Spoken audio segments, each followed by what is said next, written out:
Veo que sabés grabarte, sí, pero era hora que aprendieras. Eh, bueno, buenas noches a todos.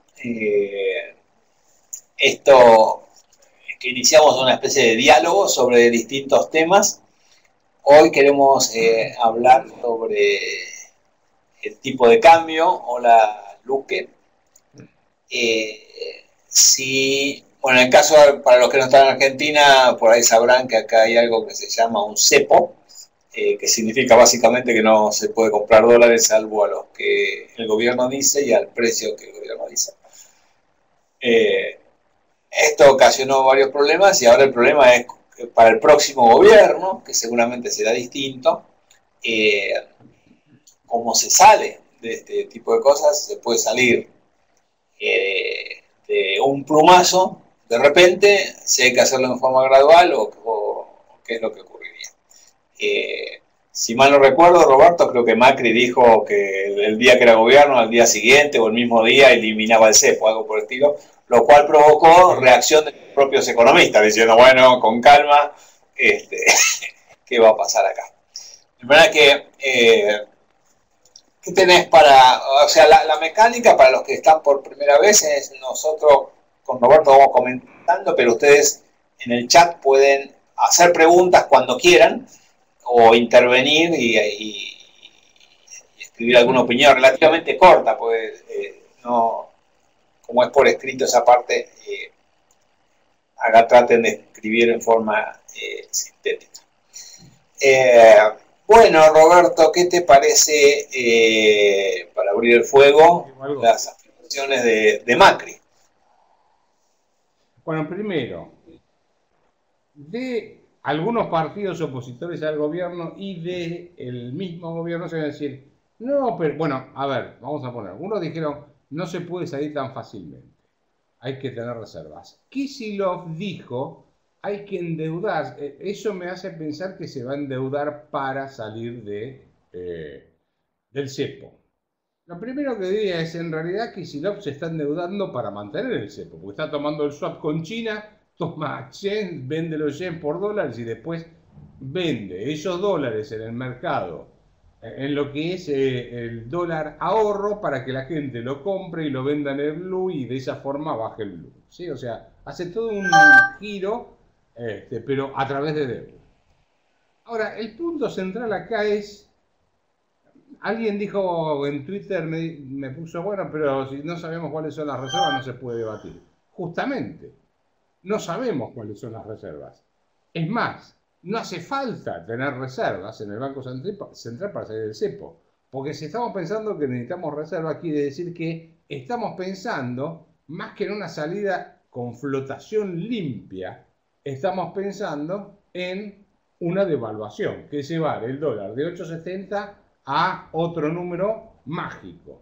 8,70 sería el número mágico y el número mágico nuevo no sabemos cuál sería. Yo no estoy pensando en eso. Yo digo, dejá que la oferta y la demanda lo determinen, pero en un contexto de política económica que tiene que incluir, uno, disciplina monetaria, para eso necesitas disciplina fiscal y mucha confianza en la gente que tenga el control de la economía. Esto no es, me parece que acá no puedes poner a cualquier economista al frente del Ministerio de Economía. Tenés que poner a alguien que inspire confianza y que además tenga un programa económico consistente. De esa manera vas a atenuar notablemente el salto cambiario, como le ocurrió a Duhalde en su momento, donde de 1,40 se le fue a 4, después bajó, etc. Pero me parece que lo primero que hay que tener en presente es que no me interesa cuántas reservas hace el Banco Central, porque no voy a usar las reservas para controlar el tipo de cambio. Lo voy a dejar flotar libremente, ¿se entiende? Con lo cual puede salir al otro día. Si tenés un plan económico armado de antemano. Ahí Felipe pregunta, ¿hay que seguir un orden de medidas o muchas de golpe? Y Warlock pregunta o dice, necesitamos un Ministerio de Economía. Estados Unidos tiene. A ver, complementando un poco lo de Roberto, salir del cepo hay que salir. salir lento o rápido salir lento es como pedirle a alguien que le saquen una muela sin anestesia y de a poco. O sea, es un dolor medio largo e innecesario. Ahora, uno puede liberar el cepo, o sea, liberar el mercado cambiario. Esto es para Argentina o para cualquier país, ¿no?, que tenga control cambiario y que por lo tanto existe al mismo tiempo un mercado paralelo. Podemos salir liberando solamente el mercado cambiario sin hacer nada más, una especie de lo que los economistas llaman un ceteris paribus, o, como decía Felipe, pero Roberto también lo mencionó, acá hay un conjunto de medidas. Es decir, la economía no funciona con una sola variable, o con tipo de cambio libre controlado, controlando la cantidad de dinero y nada más, o terminando con el déficit fiscal y nada más. O sea, es un combo. Si quiero hacer supongamos una paella, necesito varios ingredientes, con uno solo no funciona. A esta hora hablar de comida no va bien. Es cierto. Entonces, claro, en realidad el cepo se puede y se debe liberar, pero sería mucho mejor si se libera con otras medidas que son básicamente contención del gasto público y desregulación de los mercados con personas que generen confianza, punto que hizo Roberto. Esto es clave. Es decir, acá hay también un combo, es un conjunto de medidas creíbles por personas creíbles y que sabemos que le van a hacer. Como ejemplo contrario, tenemos en Argentina lo que se llamó un plan primavera, que más o menos era sensato, pero estaba implementado por gente no creíble, entonces no funciona. O, si ustedes recuerdan, en el 82, Argentina, como no teníamos nada que hacer, nos metimos en guerra con Inglaterra por las Islas Malvinas. Interesante porque, y de página, Luis Borges dijo que Argentina y Gran Bretaña peleándose por las Malvinas eran como dos pelados peleándose por un peine. Más o menos era eso. Pero en medio de la guerra, Roberto Alemann liberó el tipo de cambio que estaba controlado y en vez de subir bajó, porque era alguien que generaba confianza. Entonces, resumo mi parte, digo, sí hay que liberarlo, pero esto es un combo, es un conjunto de cosas para poder hacer el omelette o la paella o lo que quieran, un pastel. Necesito un conjunto de cosas, no una medida sola, ¿no?, y aislada. No sé, Roberto, ¿cómo te suena eso? Sí, bueno, lo primero a resaltar entonces es, uno, no es que salir del cepo implica devaluar, es dejar flotar libre el tipo de cambio. ¿Estamos de acuerdo en ese punto? Flotación limpia. Lo que pasa es que, perdón si uno hace... implica devaluar si no haces nada más. Bueno, eso vamos a dejar que el mercado decida cuál es el precio. ¿Sí? A ver, déjame que lo ponga de esta forma. Hay gente del PRO que cree que solo con la confianza que se va a generar resuelven todo el problema. Y dije, miren, a uno le dije, mirá, no podés pensar que solo con la confianza arreglás el problema. Tenés que generar confianza, pero además después tenés que arreglar los problemas concretos, ¿sí? Entonces, yo lo que diría es, primero, antes de, digamos, de asumir, vos tenés que tener armado un plan económico. Tenés que decir, voy a agarrar el gasto público. Como sé que necesito disciplina monetaria, es inevitable tener disciplina fiscal. Por lo tanto, antes de asumir, ya tengo que tener en cartera dónde voy a bajar el gasto público. Y además voy a tener que hacer un gran esfuerzo porque tengo que bajar el gasto público por un lado y reformular todo este sistema tributario loco que tenemos, ¿sí? Entonces, hay que hacer las dos cosas al mismo tiempo. Más alguien que genere confianza, que sin ninguna duda, confianza necesitas, pero las medidas también hay que tomarlas. No es con confianza solamente que se resuelven los problemas. La confianza lo que pasa es que te da más tiempo, te da más plazo para poder adoptar las medidas, para ir haciendo todo lo que es la reforma del sistema impositivo y la reforma del sistema tributario. Después de regular la economía es casi de un día para otro también. Acá el próximo gobierno, más que hacer leyes, tiene que derogar leyes, ¿sí? Entonces, a ver, para salir de precios cuidados no tenés que hacer muchas cosas. Soltaste, lo anulaste y se acabó. Lo mismo que el cepo. ¿Cuánto sería el... por ahí hay una pregunta que creo que es, ¿cuál sería el precio del cepo, no, del dólar sin el cepo? Y solo Dios sabe eso. Yo creo que de entrada 8.70 no va a ser, porque en realidad el tipo de cambio real depende, entre otras cosas, de la productividad de la economía. Y eso depende del gasto público, del tipo de política impositiva que se tenga, del nivel de gasto y de la calidad del gasto, de la legislación laboral. Yo no creo que se vaya a hacer todas las reformas que tengo en mente. Así que me parece que 8.70 es bajo. ¿Cuánto es? ¿15, 20, 30? No lo sé. Eso hay que verlo, porque puede ser que entren al mismo tiempo dólares porque vean que los activos en la Argentina están baratos. Entonces, lo que uno piensa que se puede ir a 20 pesos el dólar, en un contexto de confianza no se va a 20, se va de 8.70 a, no sé, a 12. Tiende a igualar el tipo de cambio blue o marginal. ¿Qué es la historia? Yo estuve revisando qué había pasado en las series históricas y decir, en general el oficial tiende a igualarse con el marginal. ¿Charlie? Sí, yo diría que lo de la confianza, que separaste la confianza con las medidas, no los veo como independientes. O sea, me parece que confianza lográs con un programa económico que genere confianza y gente que esté asociada con la confianza. Pues si vos sacás un programa económico confiable pero por gente no creíble, no va a funcionar.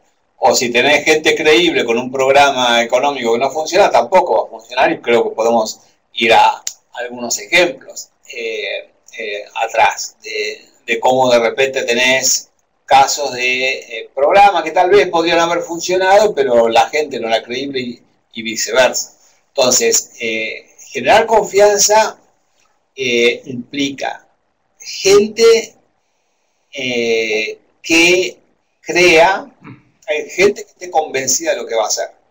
Por ejemplo, Cavallo, con todos los errores que cometió, porque cometió un montón, pero Cavallo, al sacar la convertibilidad fue un plan que generó confianza, debería decir que una confianza equivocada, y Cavallo además creía, y como todos los que vivimos en Argentina sabemos, era el superministro de Economía en ese momento. Entonces era alguien que era creíble en lo que iba a hacer. Y el plan de decir, bueno, por atrás de un dólar, atrás de un peso hay un dólar, por lo tanto no se puede devaluar, y esto va a ser así, y entonces podemos traer y sacar capitales sin ninguna restricción. La persona, el ministro de Economía, Cavallo, era creíble, y de repente tenés ese efecto, ¿no? Que tenés un plan que fue creíble por una persona creíble, pero también entra el otro factor. Si la gente y los mercados, si querés los empresarios, están creciendo bien o están creciendo mal. O sea, porque vos digamos, para poder decir esto funciona, no basta con decir tengo convertibilidad.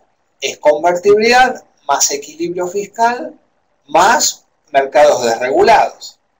Y obviamente en el plan de convertibilidad lo que falló fue el segundo, el que el equilibrio fiscal no estaba por ninguna parte. Y la desregulación de los mercados sí es suficiente, pero más o menos. Ahora, eso sí te provoca una entrada de dólares fuerte. Pero no descartaría esta otra variable, es decir, el mercado está creciendo en algo que no debería creer porque técnicamente no se sostiene. Pues de repente tenés una confianza de corto plazo que te genera entrada de dólares, pero que es un problema en el mediano y largo, ¿no? A ver, Y bueno, Warlo pregunta, ¿cuánto es reservas dividido circulante más M2? No sé, Warlo, pero es una cuenta que yo no haría. Después, si queremos, vemos por qué. Y Felipe dice, ningún plan puede tener éxito si se sigue despilfarrando. Claro, Felipe, con esto cierro, le dejo a Roberto. Pero el problema es que a veces la gente cree en estas cosas que técnicamente no son correctas. Entonces, de repente, la gente apoya una aerolínea de bandera, la gente apoya una estatización de YPF, y apoyan muchas cosas que son populares, que generan confianza. De repente te apoyan un proteccionismo. Y eso genera una confianza que provoca inversiones, que provoca ingreso de dólares en el corto plazo, pero analizado técnicamente, uno puede llegar a decir, esto no es sostenible en el tiempo. ¿Roberto? Sí, a ver, bueno, lo de acá el tema clave es la confianza, como decía antes, junto con el plan consistente, ¿sí? Y para eso se necesita además un respaldo político que le dé consistencia al ministro de Economía, porque si un ministro de Economía no tiene un respaldo político importante, estamos fritos también, ¿no? Entonces, eso, digamos, este es un problema económico, político, institucional. El primer dato es, sabemos que con el cepo no llegamos a ninguna parte, o sea, es condición necesaria, pero no suficiente para poner en funcionamiento la economía. Mientras esté el cepo, nadie va a ingresar un dólar a la Argentina porque no sabe si puede sacarlo en forma de capital o las utilidades que tenga o lo que sea. Punto número uno. De manera que no puedo pensar que un tipo que me genere confianza me va a hacer ingresar capitales si sigo manteniendo el cepo. Ese hombre me genera confianza, pero el cepo lo tengo que sacar por definición, porque no me van a entrar dólares. Entonces, los dólares entran por dos lados, básicamente. Por tres. Uno es por las exportaciones, ¿sí?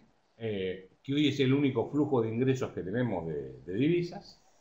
El otro, y además viene cayendo porque las exportaciones caen, el otro es por ingreso de capitales, que puede ser porque compran acciones, o sea, acciones o bonos, o porque alguien le pide prestado en el exterior, o porque vienen inversiones extranjeras directas o de locales, ¿sí? Que están repatriando capitales. Entonces, en lo que estoy pensando yo es que la salida de la Argentina va a ser más por el lado de la inversión y de la exportación que en el consumo.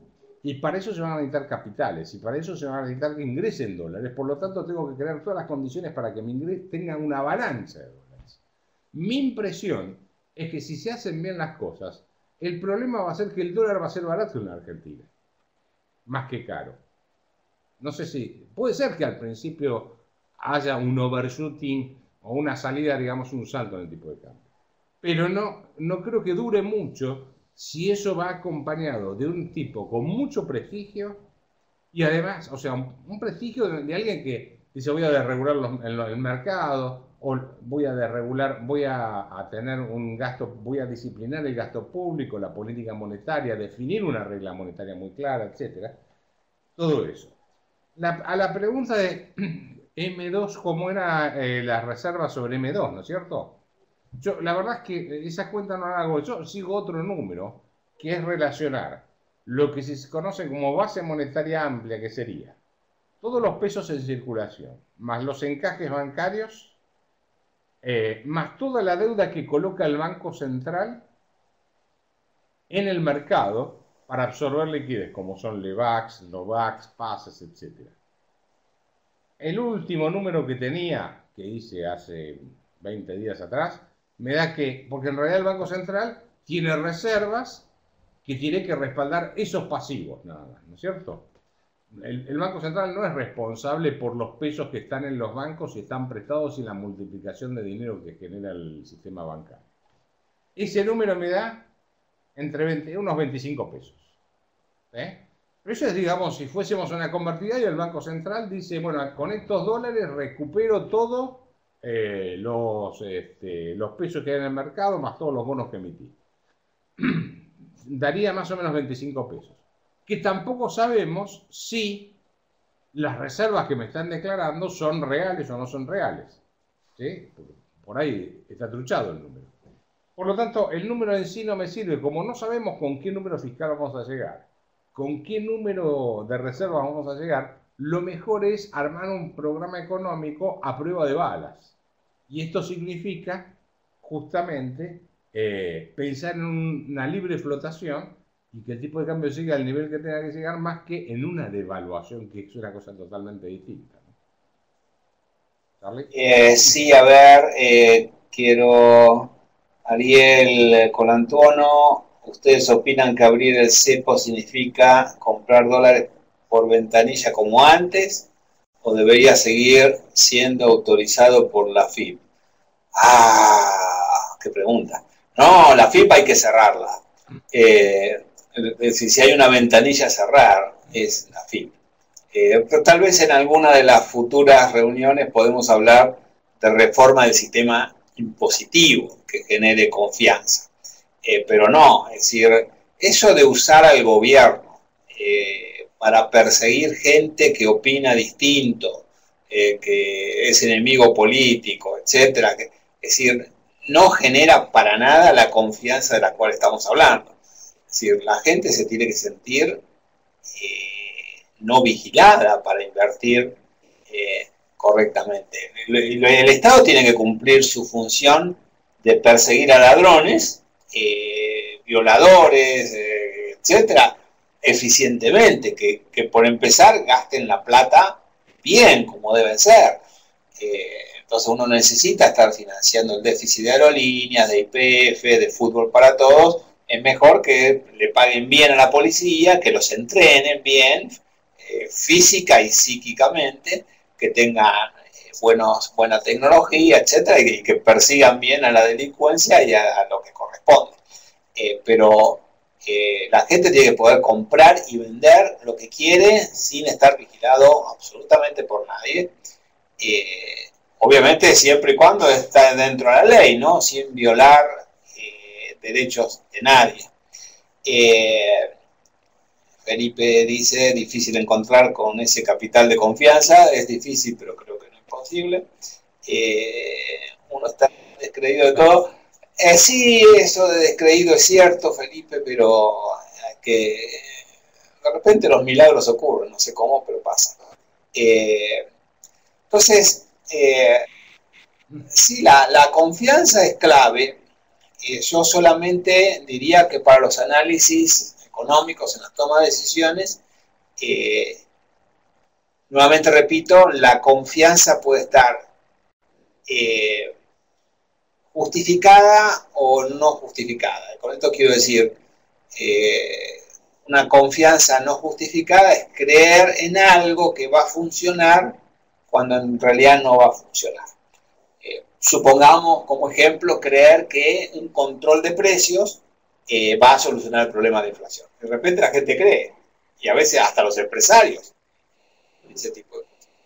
Entonces se genera en el corto plazo, por error, alguna confianza que da como un veranito, una primavera, un plan primavera así de corto plazo.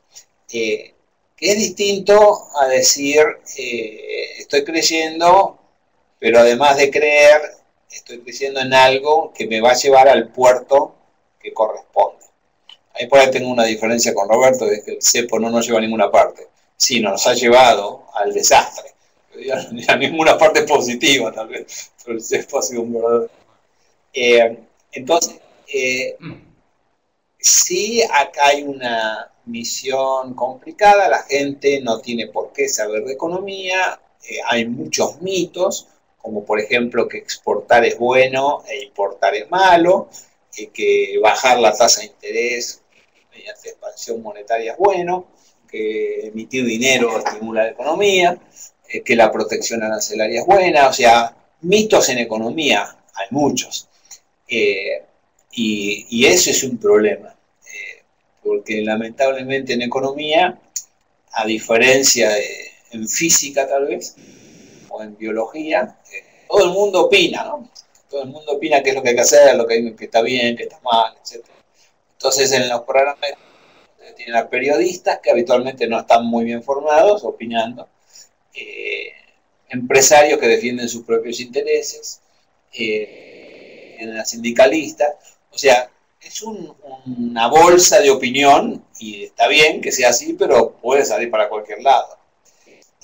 Finalmente, le respondo a Skoll, creo haber encontrado en el idioma noruego la frase exacta. Fainta verde. Okay. Me parece bueno. Roberto. Sí, a ver. No, por supuesto que el cepo obviamente no conduce a nada, pero el hecho más claro de que no van a entrar capitales con el cepo es el blanqueo. El SEDIN, bendito, ¿cuánto hace que se largó? 2 años creo, no trajo más de 250 millones de dólares. ¿Sí? Y me extraña que hayan entrado 250 millones de dólares, no sabes quién los lavó eso. Acá el problema está, no solamente, yo creo que la falta de ingreso de capitales no es solamente por el cepo. O sea, no es que porque pusieron el cepo entonces no entra, porque durante todo el periodo del kirchnerismo se fueron de la Argentina entre 95 y 100 mil millones de dólares. Tengo el número por ahí guardado, el número exacto, pero digamos 96 mil millones o algo así. Un número por el estilo. Una parte importante se fue, obviamente, antes de poner el cepo, ¿sí? Por lo tanto, el cepo lo que hizo fue frenar manu militari la fuga de capitales. Lo que no permite es el ingreso. Pero antes tampoco ingresaban, se rajaban los capitales. No sé si... Y eso es por falta de confianza en el gobierno. Como no respetan los derechos de propiedad, justamente tuve un debate bastante fuerte durante el fin de Semana Santa con Martín Redrado, porque dijo, bueno, hubo distintos cruces ahí, y le dije que, bueno, que en realidad el problema había empezado ya con él cuando estaba en el Banco Central, porque en el 2007 él era presidente del Banco Central. Lo que es la cantidad de pesos en circulación crecía a una tasa del 25-30% anual. Me dice, bueno, pero está la demanda por moneda. Y digo, no, si en ese momento tuvieron, en el 2007 se interviene el INDEC. ¿Para qué? Como había elecciones, había que esconder la inflación. Punto 1. Además, hay una fuga ese año de capitales fenomenal. Pero mirá, ahí el problema era que sobraban pesos, la gente no los quiere. Y ahí vamos al punto central. En realidad, hay que salir del cepo y permitir que la gente tenga la moneda que quiera, porque evidentemente el peso no lo quiere nadie. No tenemos moneda en rigor. Entonces hay que restablecer un sistema monetario. Yo creo que la gente en realidad lo que elige es el peso, pero no el dólar, perdón. Pero no elige el dólar como moneda porque se mete en la Reserva Federal a ver qué hay adentro de la Reserva Federal y entonces estudia el balance y dice, no, esta es una moneda de buena calidad. Solamente confía en esa moneda porque, confían en esa moneda porque creen que las instituciones de Estados Unidos son más razonables que la nuestra, no más que eso. ¿Sí? A cualquiera de ustedes le puedo preguntar, si tienen que ahorrar, ¿en qué ahorran?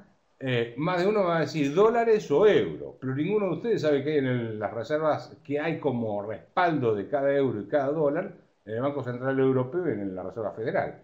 Confían en esas instituciones. Bueno, nosotros no tenemos instituciones y por lo tanto no tenemos moneda. Volviendo, diría, me parece que acá el problema no es solamente el cepo. El gobierno el kirchnerismo generó tanta desconfianza que la gran fuga de capitales se produce antes del cepo. ¿Se entiende lo que quiero transmitir, no? Es un problema adicional el cepo. Lo que frena es, digamos, hay que sacar el cepo, pero con el cepo solo no resuelve el problema, porque la gran fuga de capitales la tuve antes, lo cual me está indicando que el problema es falta de confianza en las políticas económicas que está aplicando el gobierno. Y en el respeto por los derechos de propiedad. Charlie. Bueno, efectivamente, a ver, lo que pasa es que el cepo es consecuencia y causa. Totalmente de acuerdo. Es decir, el cepo se pone porque los capitales ya se estaban yendo. Entonces el gobierno reacciona estúpidamente poniendo el cepo, lo cual es más o menos como agregar, como se suele decir, más gasolina al fuego. O si estoy apuntando con el automóvil hacia una pared, acelero. Entonces, el cepo obviamente es la consecuencia de la fuga de capitales anteriores por la desconfianza que genera el gobierno, que la genera con una medida que todavía genera más desconfianza. Los capitales no van, o sea, podemos imaginarnos el país como diciendo hay cierto stock de dólares en el país. Ese stock va a crecer o va a disminuir de acuerdo a la entrada o salida de dólares que haya en el país. Entonces, las medidas que habían tomado antes del cepo, reforzadas por el cepo, lo que hace es frenar la entrada de dólares, ya sea por exportaciones, porque las demoro, como dice AIDEM, la empiezo a demorar y obviamente freno las inversiones. Entonces, el stock no va a crecer tanto porque la entrada de dólares se frena. Y la salida de dólares se puede frenar,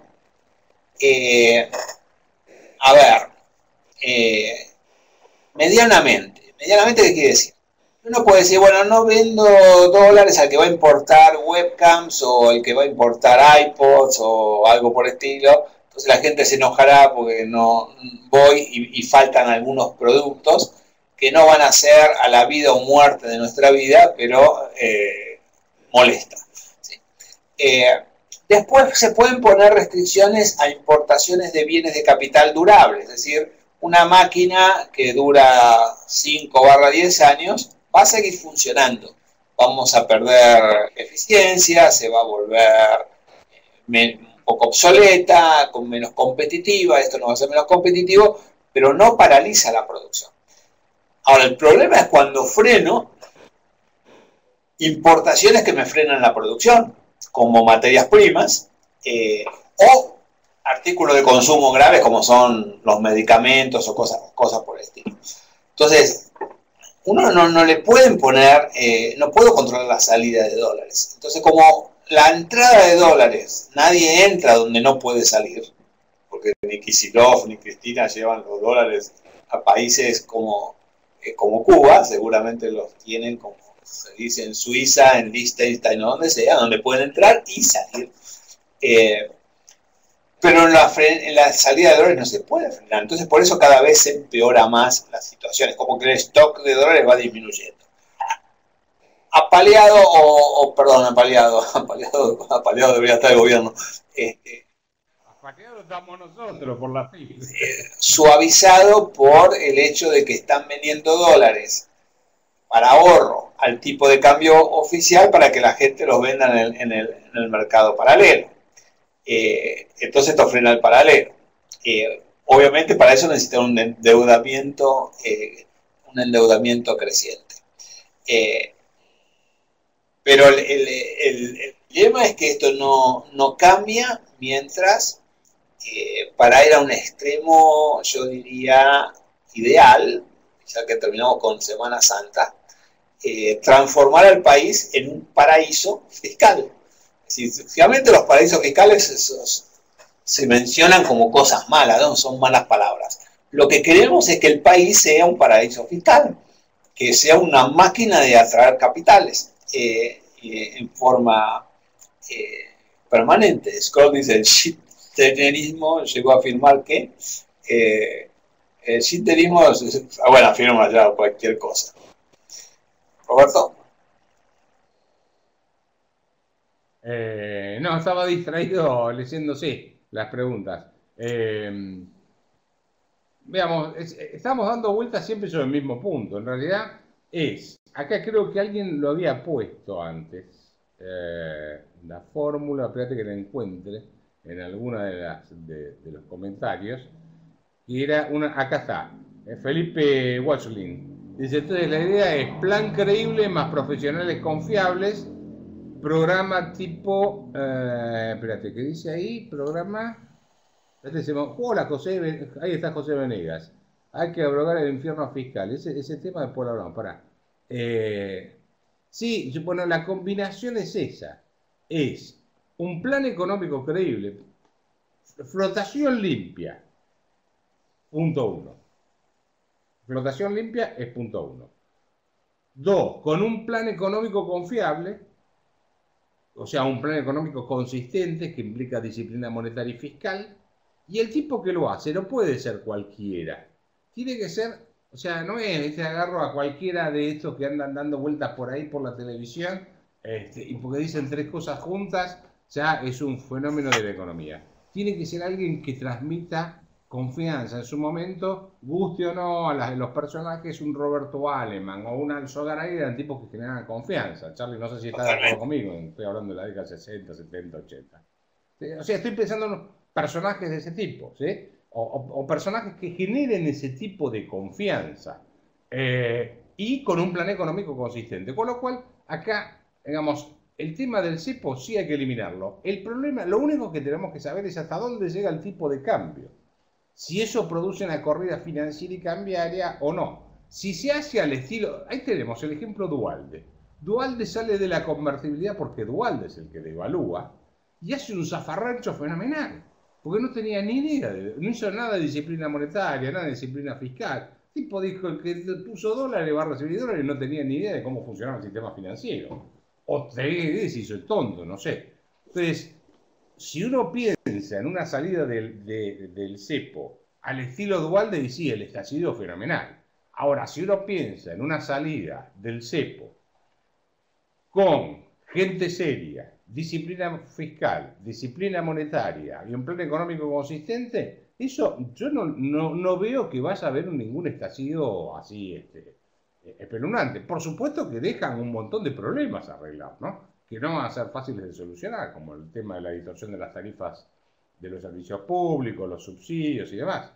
Eso es lo que hay que trabajar, pero de entrada, con alguien confiable y un plan económico mínimamente consistente, yo creo que la salida es sin estallido. Totalmente de acuerdo. Hola, José Venegas. Bienvenido a la reunión. Un placer tenerlo por estos lados. Ariel, no, los candidatos, dilema en la política es que nadie se anima a hablar claramente porque tienen miedo de perder votos siempre. Y en parte porque a veces no tienen la menor idea de lo que realmente tienen que hacer o cómo hacerlo. Se los ve. Yo a los digamos, tenemos de repente los del PRO que parecen ser los más salvables, son todos más o menos. A uno no tiene que ir necesariamente al paraíso para mejorar esto. Podemos estar un rato en el purgatorio.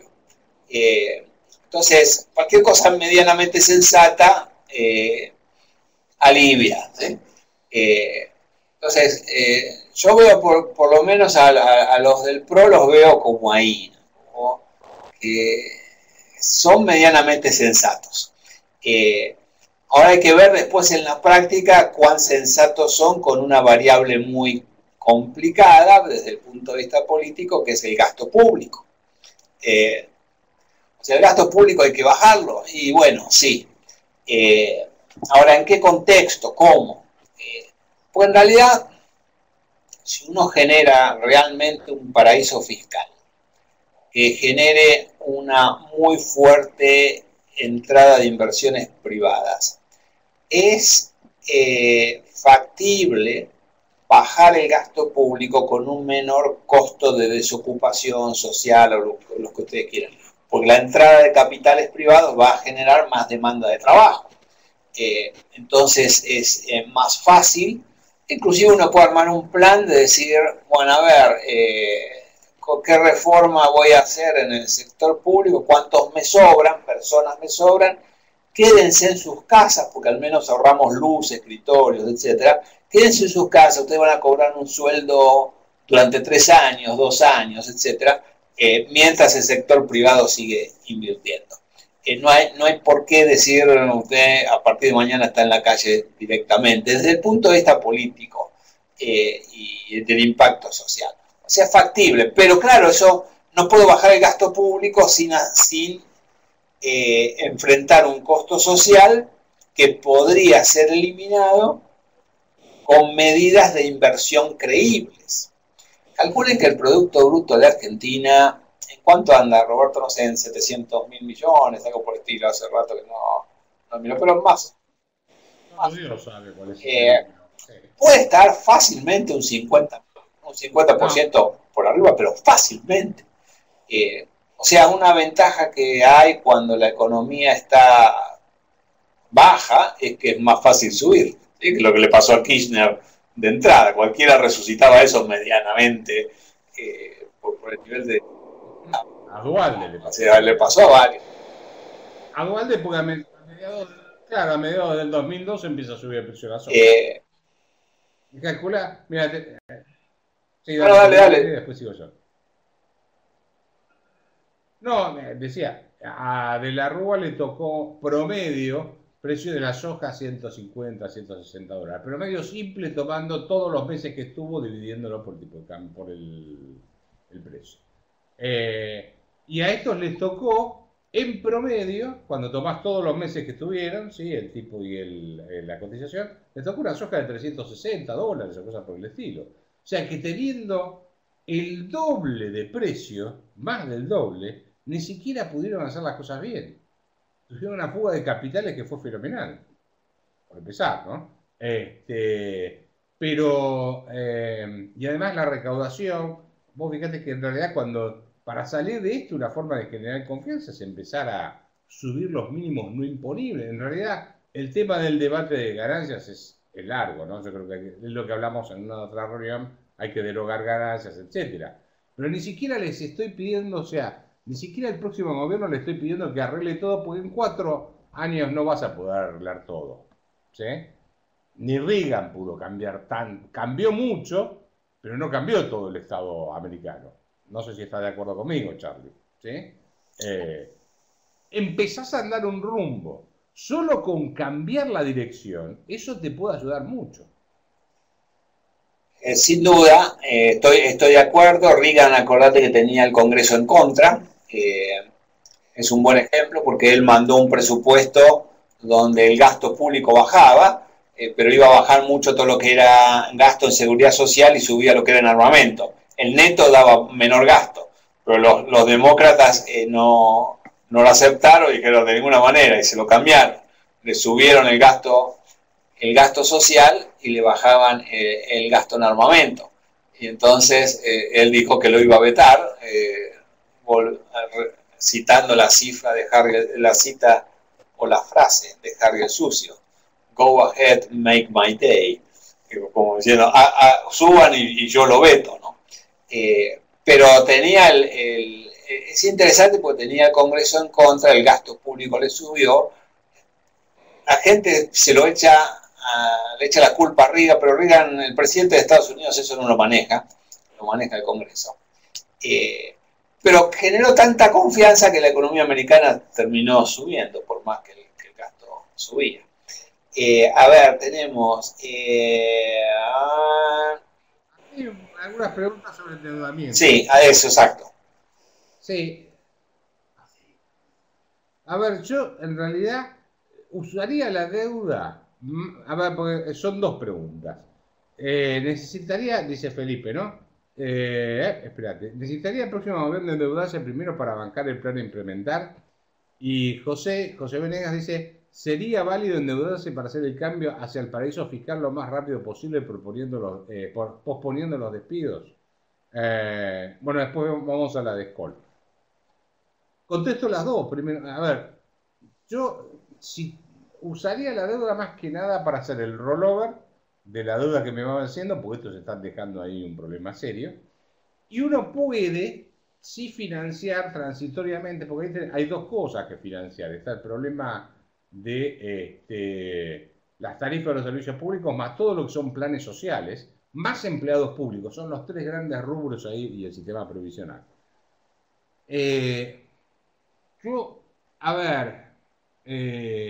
Podés endeudarte para transitoriamente financiar los planes sociales. La idea que tengo en la cabeza es esta. Bueno, primero que a todos los empleados públicos, a los de la cámpora, lo decís, mañana no entrás.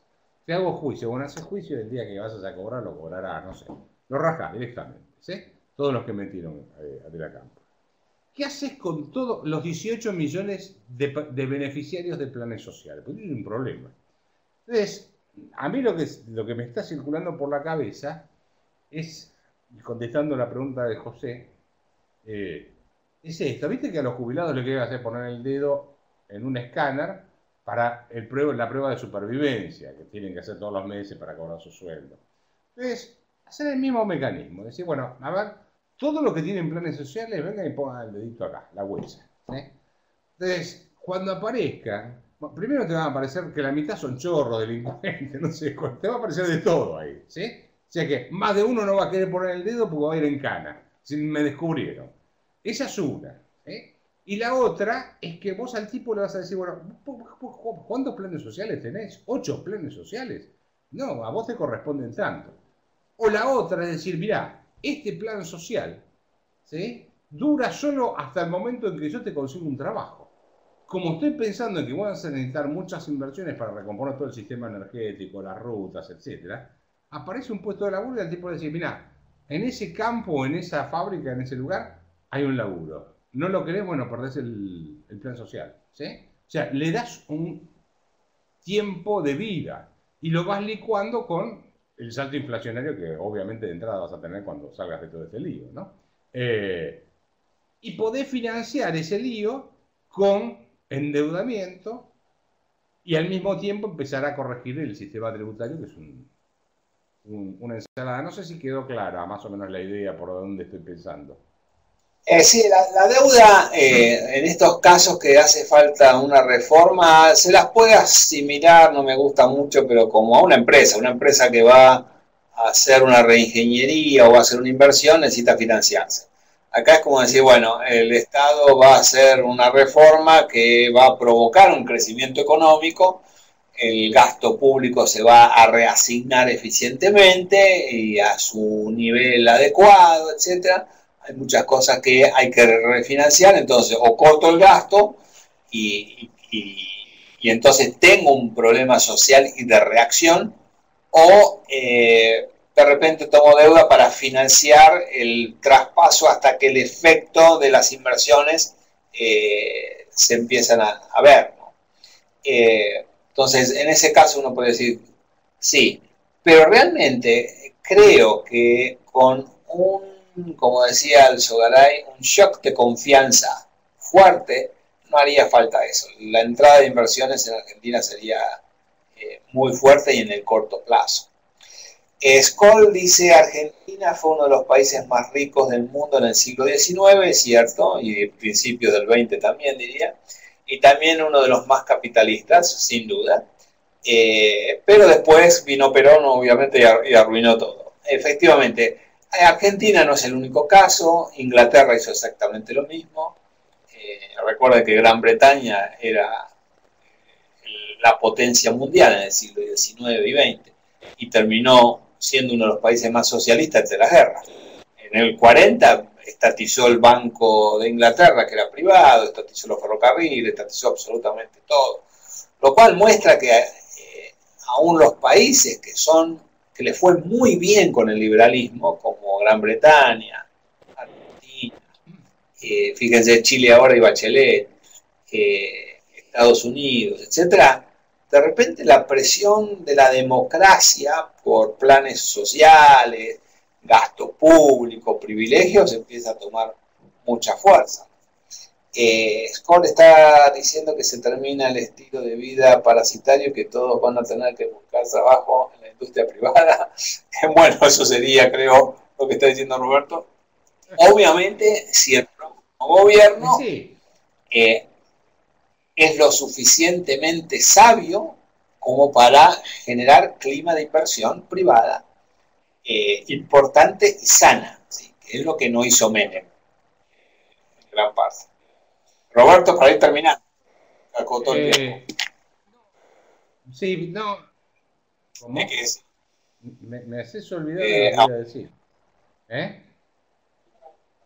Iba a decir algo, estaba pensando en lo que iba a decir y me distrajiste y ahora que tenía que ver con el tema de si la gente va a cambiar o no esto del estilo de vida. Sí, A ver, lo que yo creo es que me parece, para ir terminando, que no vamos a escuchar en esta campaña política ninguna propuesta muy audaz, porque la gente en realidad quiere gasto público, pero no quiere poner la plata del gasto público, quiere que otro ponga la plata, ¿sí?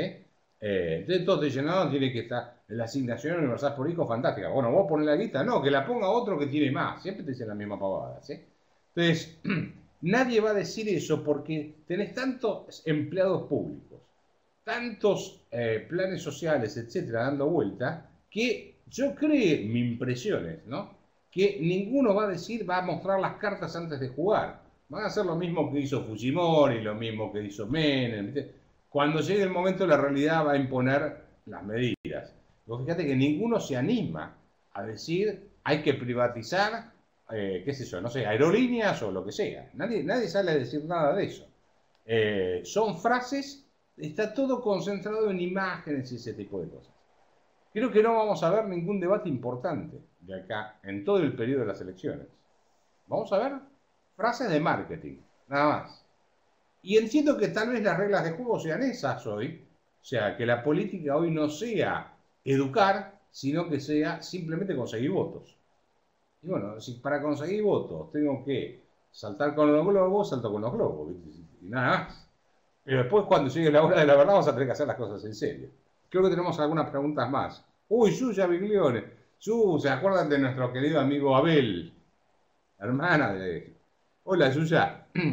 Me retiro de esta charla que ha sido muy interesante. Agrego, la mayor dificultad es reencontrar la confianza en la gente del nuevo gobierno y las instituciones. Saludos a los dos. ¿Se acuerdan de Abel, no? Gran amigo, Abel Biglione. Bueno, señores, muchas gracias por venir. Nos vemos en 15 días, repetimos, de aquí a 2. Recuerden que va a ser los primeros y terceros lunes de cada mes. Siéntanse libres de invitar amigos, lo que quieran, para que entren a estos diálogos, ¿sí? Gracias a todos, gracias Roberto, gracias Tessy, y entonces nos vemos en 15 días. Cerramos el aula.